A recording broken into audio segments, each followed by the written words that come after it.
இது நமது கேப்டன் தொலைக்காட்சியின் மாலை செய்திகள். வழங்குவதற்காக உமா சிவகுமார். முக்கிய செய்திகள்.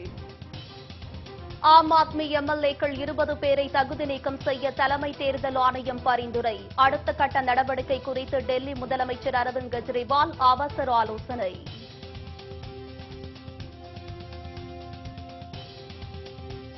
கவிஞர் வைரமுத்து மீதான வழக்குகளை விசாரிக்க தடை. சென்னை உயர்நீதிமன்றம் அதிரடி உத்தரவு.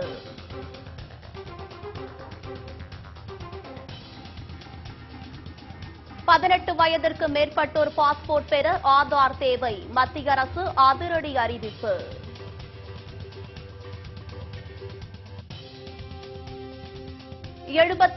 ரூபாய் லஞ்சம் வாங்கிய தஞ்சை மாநகராட்சி ஆணையர் கைது. வரியை குறைத்து வசூலிக்க லஞ்சம் கேட்ட புகாரில் நடவடிக்கை.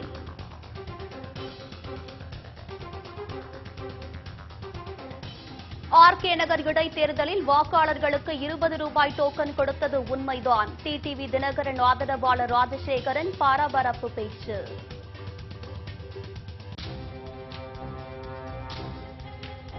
தமிழகத்தின் பல்வேறு இடங்களில் நூதன முறையில் கொள்ளை. பல லட்சம் ரூபாய் மதிப்பிலான நகை மற்றும் பணத்தை களவாடி மர்ம நபர்கள் கைவரிசை.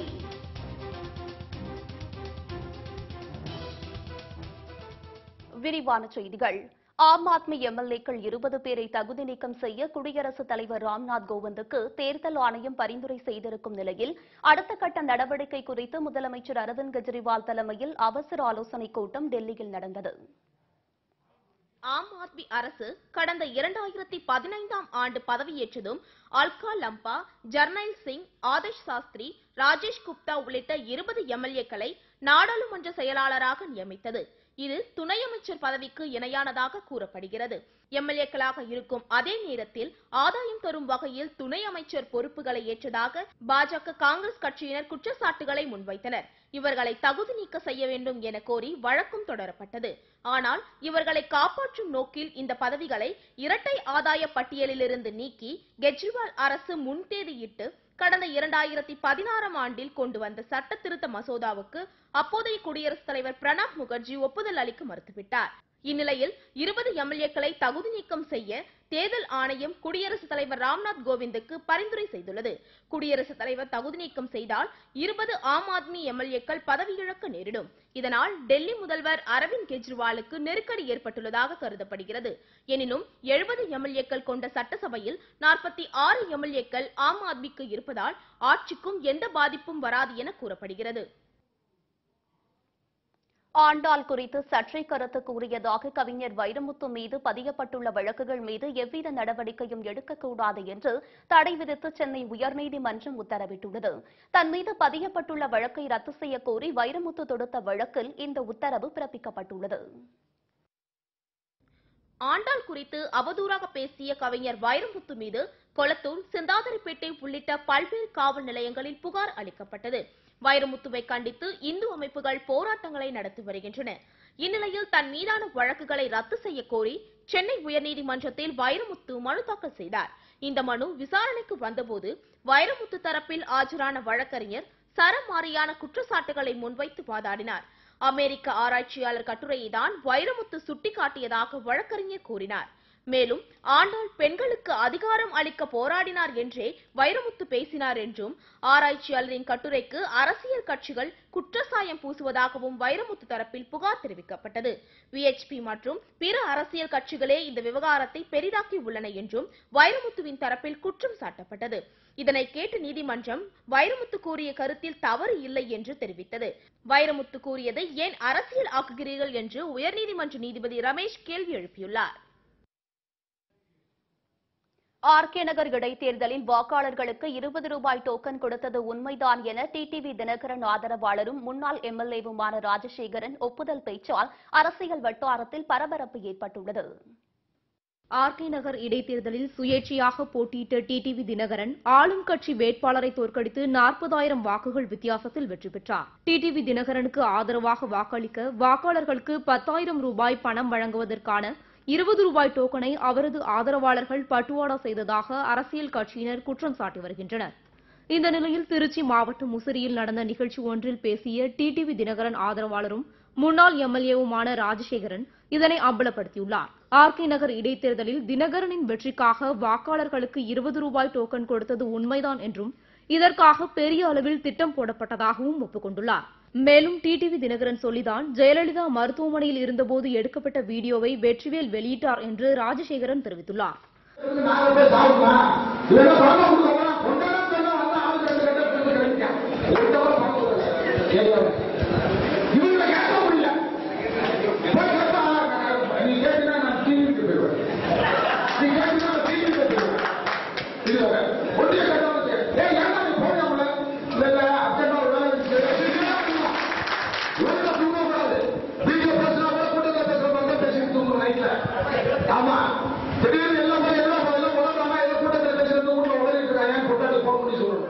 ராஜசேகரின் இந்த கருத்தால் பெரும் சர்ச்சை வெடித்துள்ளது.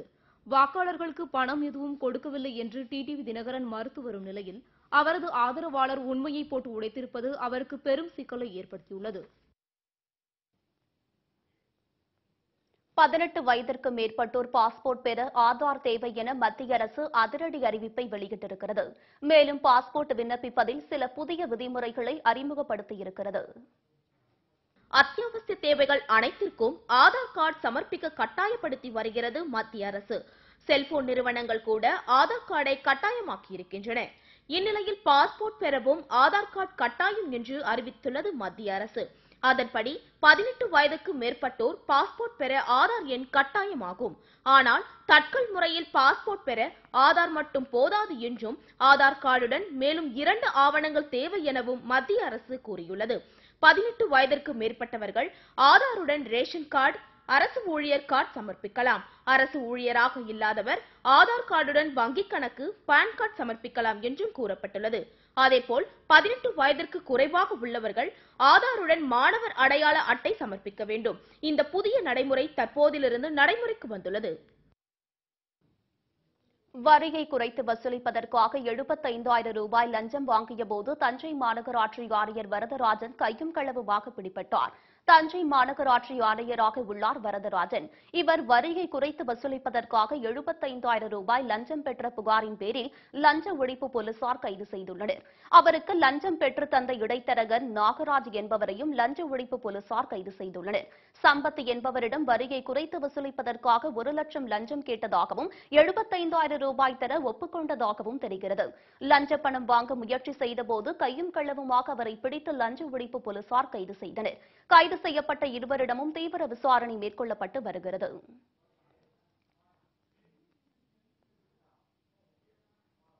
தமிழகத்தின் பல்வேறு இடங்களில் நடந்த கொள்ளை சம்பவங்களில் பல லட்சம் ரூபாய் மதிப்பிலான நகை மற்றும் பணத்தை மர்ம நபர்கள் கொள்ளையடித்து சென்றனர். திருவண்ணாமலை மாவட்டம் ராஜதாங்கல் கிராமத்தில் வசித்து வருபவர் ஓய்வு பெற்ற கால்நடை மருத்துவர் சேகர்.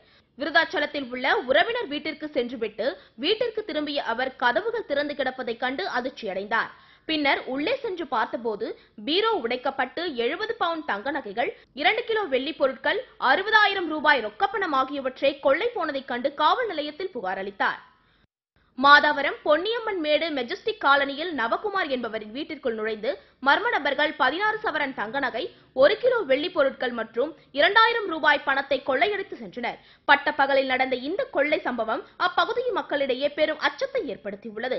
இதேபோல் புதுக்கோட்டை மாவட்டம் அறந்தாங்கியில் அப்பாஸ் என்பவருக்கு சொந்தமான பாத்திரக்கடையின் மேற்கூரையை பிரித்து 1 லட்சம் ரூபாய் பணம் மற்றும் டிவி, இன்டர்நெட் சாதனங்களை மர்ம நபர்கள் திருடி சென்றனர். கதவு வந்து உடைக்கப்பட்டிருந்துச்சு.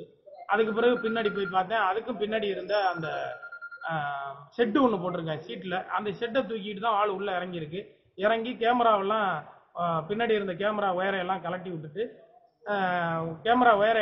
விட்டுட்டு அதுக்கு பிறகு இன்வெர்ட்ரு சுவிட்சை ஆஃப் பண்ணிட்டு உள்ளே வந்து என்னுடைய கல்லாவில் இருந்த பணம் ஒரு 1 லட்ச ரூபா மதிப்பு இருக்கும். உண்டியலில் பணம் இருந்த பணம், கேஸ், இது எல்லாத்தையும் சேர்த்து திறந்து எடுத்து. உளுந்தூர்பேட்டை ஒழுங்குமுறை விற்பனை கூடத்திற்கு உளுந்து வரத்து அதிகரித்துள்ளதால் விலையை குறைத்து கொள்முதல் செய்வதாக விவசாயிகள் குற்றம் சாட்டியுள்ளனர்.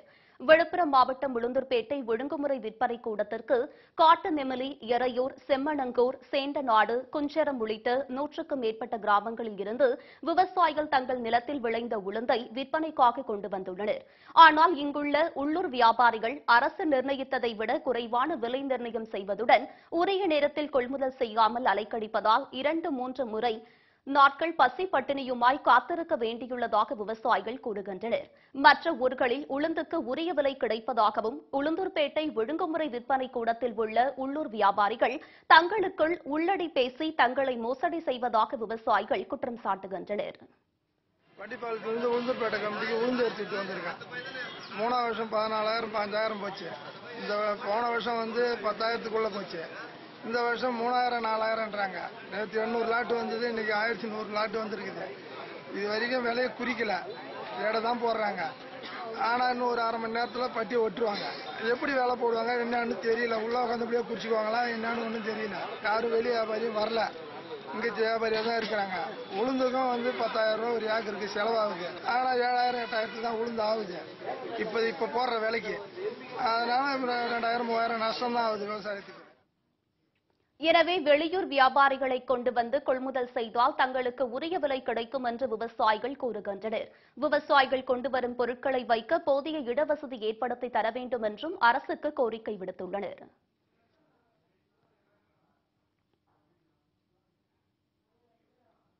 பல்வேறு நிகழ்வுகளை இனி சுருக்கமாக செய்தித்துறைகளாக தற்போது காண்போம். தாராபுரம் சுற்றுவட்டார பகுதிகளைச் சேர்ந்த 6 கிராமங்களில் உள்ள 4,831 ஏக்கர் நிலங்கள் பாசன வசதி பெறும் வகையில் நல்லதாங்கல் அணையிலிருந்து பிரதான கால்வாய்க்கு தண்ணீர் திறந்துவிடப்பட்டது. அணையிலிருந்து தண்ணீர் திறந்துவிட்டால் குடிநீர் பஞ்சம் ஏற்படும் என்று அமைச்சர் உடுமலை ராதாகிருஷ்ணனிடம் எலுக்காம் வலசு பொதுமக்கள் முறையிட்டனர். அவர்களை சமாதானப்படுத்திய பின்பு பாசனத்திற்காக தண்ணீர் திறந்துவிடப்பட்டது.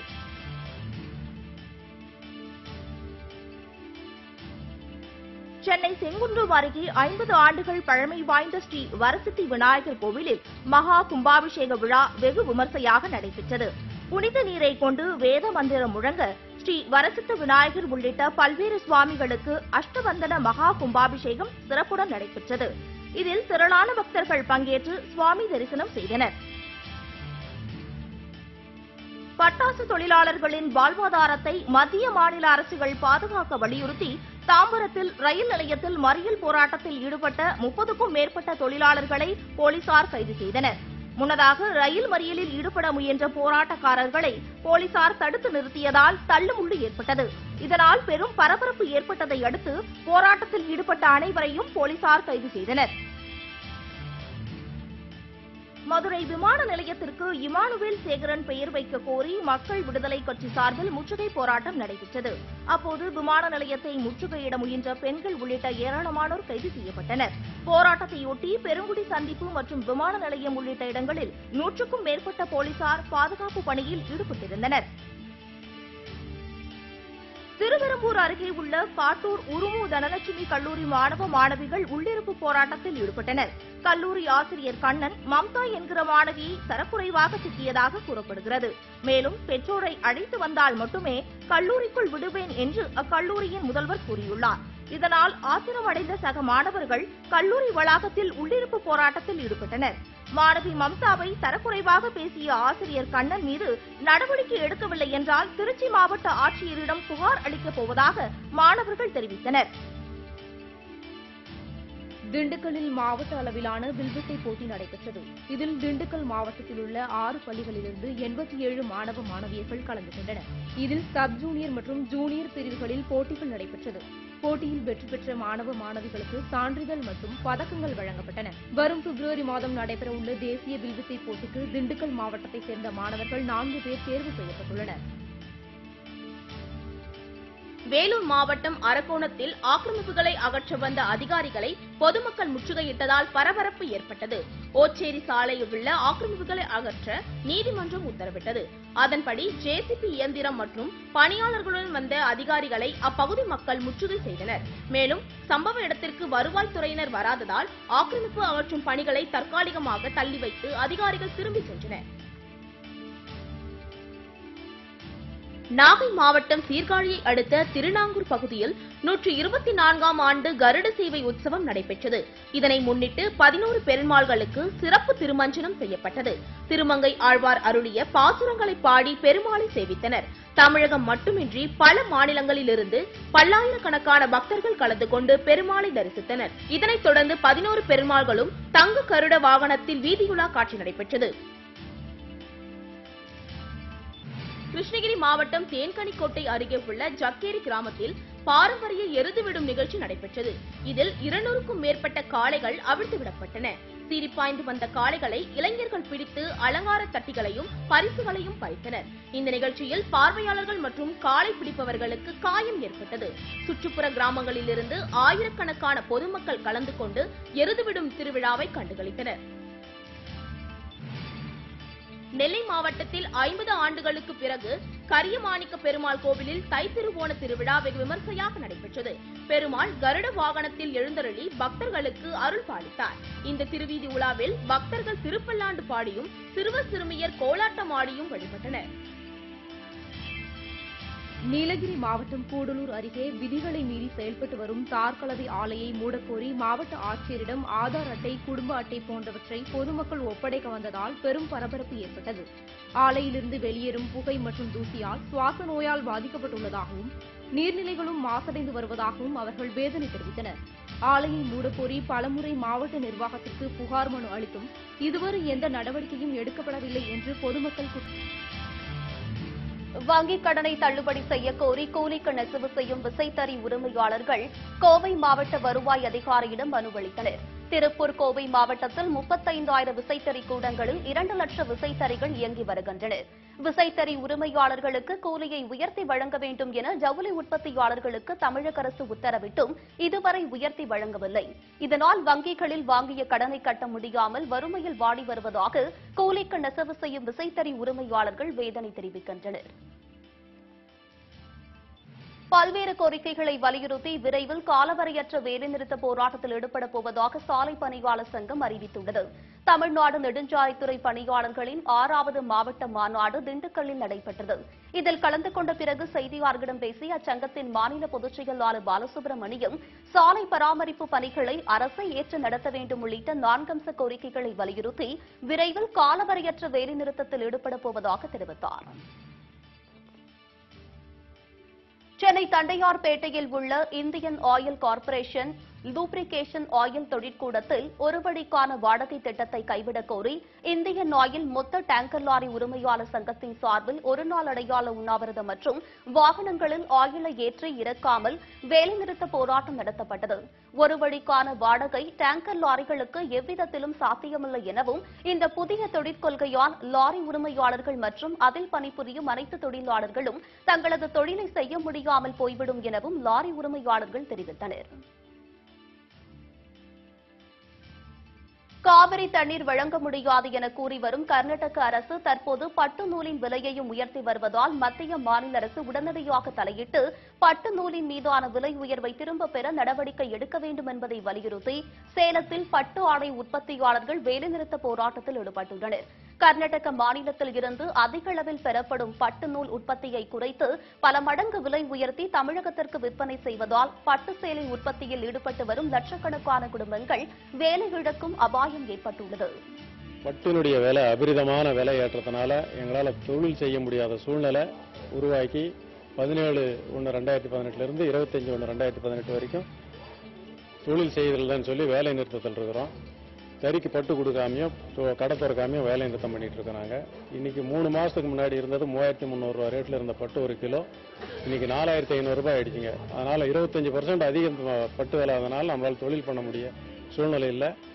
இதை மத்திய சர்க்காரும் மாநில சர்க்காரும் கருத்தில் கொண்டு எங்களுக்கு பட்டு விலை சீரான விலையில கிடைக்கிறதுக்கு ரெடி செஞ்சு கொடுக்கணும்னு சொல்லிட்டு நாங்க மாநில சர்க்காரையும் மத்திய சர்க்காரையும் கேட்டுக்கிறோம்.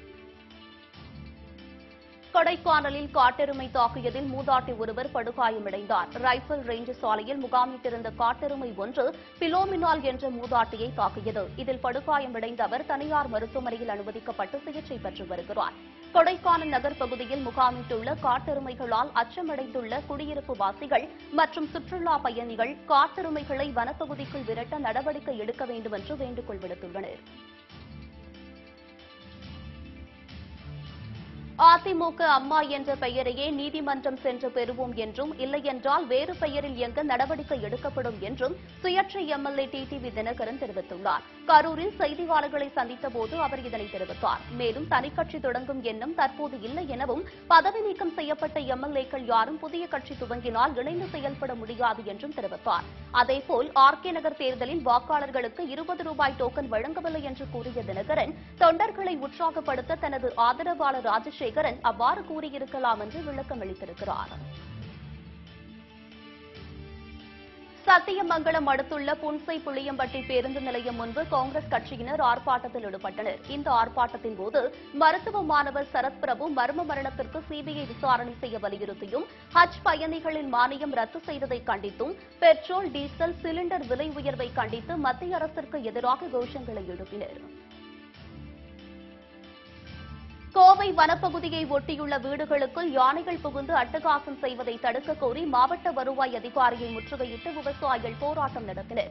மேற்கு மலை தொடர்ச்சியை ஒட்டியுள்ள கிராம பகுதிகளில் வனவிலங்குகள் அடிக்கடி புகுவதாகவும் இதற்கு நடவடிக்கை எடுக்க கோரி பலமுறை மனு கொடுத்தும் நடவடிக்கை எடுக்கவில்லை என்று விவசாயிகள் புகார் தெரிவித்தனர். இதனையடுத்து அவர்களிடம் அதிகாரிகள் சமரச பேச்சுவார்த்தை நடத்தியதை அடுத்து குறைதீர்ப்பு கூட்டம் தொடர்ந்து நடைபெற்றது. கிருஷ்ணகிரி மாவட்டத்தில் கடும் பனிப்பொழிவால் சாலையில் முகப்பு விளக்கை எரியவிட்டபடி வாகனங்கள் ஊர்ந்து சென்றன. பனியின் தாக்கம் அதிகரித்த நிலையில் மாலை 3 மணிக்கு தொடங்கும் பனி காலை 10 மணி வரை நீடிப்பதனால் வாகன ஓட்டிகள் அவதியடைந்தனர். தருமபுரி மாவட்டம் பாப்பிரெட்டிப்பட்டி அடுத்த வாணியாறு அணையில் இருந்து பாசனத்திற்கான தண்ணீரை உயர்கல்வித்துறை அமைச்சர் அன்பழகன், மாவட்ட ஆட்சியர் விவேகானந்தன் ஆகியோர் திறந்து வைத்தனர். இதன் மூலம் பாப்பிரெட்டிப்பட்டி, தாதம்பட்டி, புதுப்பட்டி உள்ளிட்ட கிராமங்களில் இருக்கும் 10,500 ஏக்கர் விளைநிலங்கள் பாசன வசதி பெறும். எனவே விவசாயிகள் தண்ணீரை சிக்கனமாக பயன்படுத்த கேட்டுக் கொள்ளப்பட்டுள்ளது. நாகை மாவட்டம் தரங்கம்பாடி அடுத்த செம்பனார் கோவில் கலைமகள் தனியார் மேல்நிலைப் பள்ளியில் மாணவர்கள் கலந்து கொண்ட அறிவியல் கண்காட்சி நடைபெற்றது. இதில் உருளைக்கிழங்கில் மின்சாரம் தயாரிப்பது, டெங்கு விழிப்புணர்வு குறித்த செயல் விளக்க காட்சி என சுமார் 500க்கும் மேற்பட்ட அறிவியல் மற்றும் சமூகம் சார்ந்த படைப்புகள் காட்சிக்கு வைத்திருந்தனர். இதில் பள்ளி மாணவர்கள், பெற்றோர், பொதுமக்கள் என ஆயிரக்கணக்கானோர் கலந்து கொண்டு பார்வையிட்டனர். ராமநாதபுரம் அருகே வீடு புகுந்து கூலிப்படையினர் நடத்திய தாக்குதலில் பெண் ஒருவர் வெட்டிக் கொல்லப்பட்டார். அங்குள்ள உச்சிப்புள்ளியைச் சேர்ந்தவர் செல்வராஜ். இவருக்கும் எதிர் வீட்டில் வாடகைக்கு குடியிருக்கும் கணேசனுக்கும் வாகனம் நிறுத்துவது தொடர்பாக பிரச்சனை ஏற்பட்டு வந்ததாக கூறப்படுகிறது. இந்த நிலையில் கணேசன் கூலிப்படையை ஏவி செல்வராஜ் குடும்பத்தினர் மீது தாக்குதலை நடத்தியுள்ளார். இதில் செல்வராஜின் மனைவி நம்முலட்சுமி சம்பவ இடத்திலேயே உயிரிழந்தார். செல்வராஜ் மற்றும் மகன்கள் செல்வகுமார், துரைராஜ் படுகாயமடைந்தனர். தகவல் அறிந்து வந்த காவல்துறையினர் நம்புலட்சுமியின் உடலை கைப்பற்றியதுடன் வழக்கு பதிவு செய்து விசாரணை மேற்கொண்டு வருகின்றனர். திருவள்ளூர் வீரராகவர் கோவிலில் தை பிரம்மோற்சவத்தை முன்னிட்டு தேர் திருவிழா நடைபெற்றது. தை மாத பிரம்மோற்சவத்தை முன்னிட்டு நடைபெற்ற இந்த தேரோட்டம் நகரின் முக்கிய வீதிகள் வழியாக வலம் வந்து மீண்டும் தேரடியை வந்தடைந்தது. இந்நிகழ்ச்சியில் திருவள்ளூர் மட்டுமின்றி பல்வேறு பகுதிகளைச் சேர்ந்த ஏராளமான பக்தர்கள் கலந்து கொண்டு கோவிந்தா கோவிந்தா என முழக்கமிட்டவாறு வீரராகவ பெருமாளை தரிசித்தனர்.